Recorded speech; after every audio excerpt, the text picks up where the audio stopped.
मेरे दोस्तों, मैं आपको बताना चाहता हूं कोरोना की क्रोनोलॉजी को समझिए। मध्य प्रदेश के अंदर पुलिसकर्मी, सड़क पर चलने वाले किसान, मजदूर, आदिवासियों को बिना मास्क के पकड़ करके कूट कूट करके पीट रही है।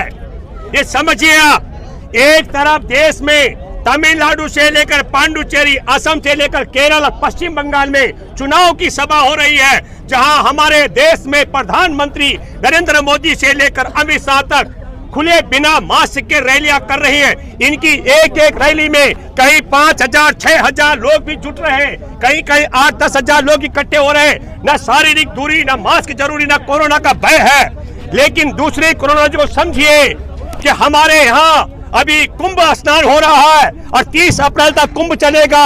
कुंभ में कहा जा रहा है कि हमने गंगा की आरती कर दी, गंगा की पूजा कर दी है, निश्चिंत होकर के कोरोना मुक्त कुंभ स्नान चलता रहेगा। और इससे पहले आपने देखा कि नरसिंह के नाम पर रैली निकली थी गोरखपुर में, जहां हजारों की संख्या में लोग थे। बनारस में जब आपने देखा होगा शमशान की भभूति से होली मनाने के लिए लाखों की संख्या में लोग जुटे थे, तब कोरोना नहीं थे। मैं आपको एक बात कहना चाहता हूं, मैं बहुत हैरान हूं। रात को कोरोना ये कह रहे हैं कि रात को कर्फ्यू लगेगा, रात को 10 बजे से लेकर सुबह 5 बजे तक। सड़क में तो लोग पहले कम होते हैं, तो जब संख्या पहले से ही कम होती है तो कर्फ्यू लगाने का षड्यंत्र क्या है? इस देश में पुलिस से आम किसान, मजदूर, मछुआरे, आदिवासियों को पिटवाने का मैं एक बात दावे के साथ में कह सकता हूं, कुंभ स्नान में कोरोना का कोई भय नहीं है। 5 राज्यों में राजनीतिक दलों के जो रैलियां उसमें कोई भय नहीं है। और हम किसानों की बात करते हो तो जुलाई से हम खुले आसमान के नीचे हैं। न कोरोना का भय, न शारीरिक दूरी, न मास्क जरूरी।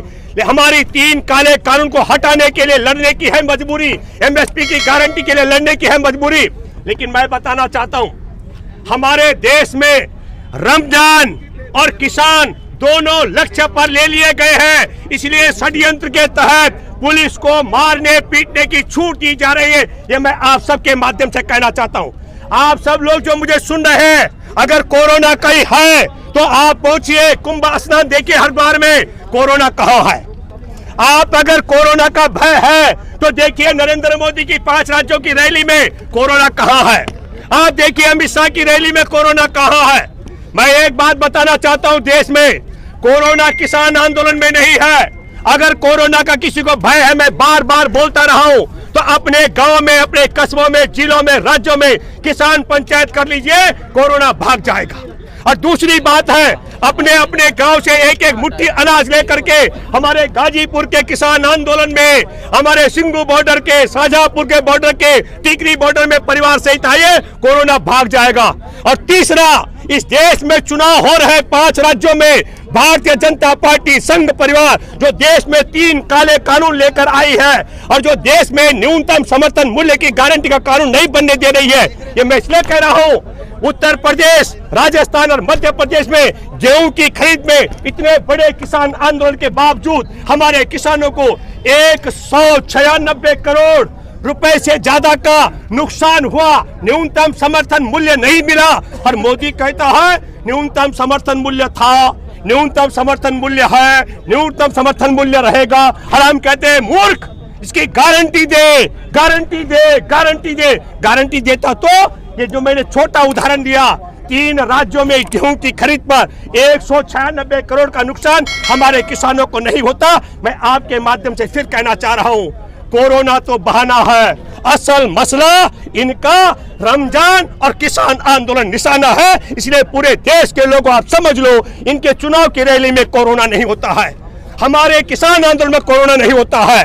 और बनारस में लाखों लोग होली पर इकट्ठे होते हैं, नरसिंह रैली निकलती है गोरखपुर में, वहां कोरोना नहीं होता है। हरिद्वार में कुंभ स्नान होता है, वहां कोरोना नहीं होता है। और मध्य प्रदेश में शुरुआत हो चुकी है। मैं सुबह इंदिरापुरम से आ रहा था, देख रहा था जो किसान गुजर रहे हैं, बिना मास्क के पकड़ रही है पुलिस अपराधियों की तरह। तो मैं आप सबके माध्यम से एक बात कहना चाहता हूं, जो किसान मजदूरों पर हमले कर रहे पुलिसकर्मी अपने बाप की औलाद हो तो जाओ मोदी की रैली में, अमित शाह की रैली में, पकड़ो इन गुंडों को जो कोरोना विदेश से नहीं रोक पाए। एक बात मैं कहना चाहता हूं, जो विदेश से कोरोना को रोक नहीं पाए, जहाज से आया, इन मूर्खों से पूछना चाहता हूं, रात को 10 बजे कर्फ्यू लगा करके सुबह 5 बजे तक हमारे देश के किसान मजदूरों को पिटवा करके तुम्हारे बाप की ताकत कोरोना रोकने की नहीं है, पर हाँ, किसान मजदूरों को प्रताड़ित करके उनको लुटवाने का षड्यंत्र किया जा रहा है। इसके लिए भी देशवासियों को इकट्ठा होना पड़ेगा। मैं आप सब लोगों से अपील करता हूं, कोरोना भगाने के 2 तरीके हैं। जब कोरोना चुनाव की रैली से भागता है तो महामहिम राष्ट्रपति मोदी की सरकार को बर्खास्त करे, देश में लोकसभा का चुनाव हो, एक साथ पूरे देश में चुनाव रैली हो, कोरोना भाग जाएगा। और दूसरा उपाय है, पूरे देश के अंदर गांव-गांव में किसान पंचायत करो, कोरोना भाग जाएगा। ये मैं दावे के साथ में कहता हूं, 2 उपाय है। धन्यवाद। जय हिंद, जय जवान, जय किसान।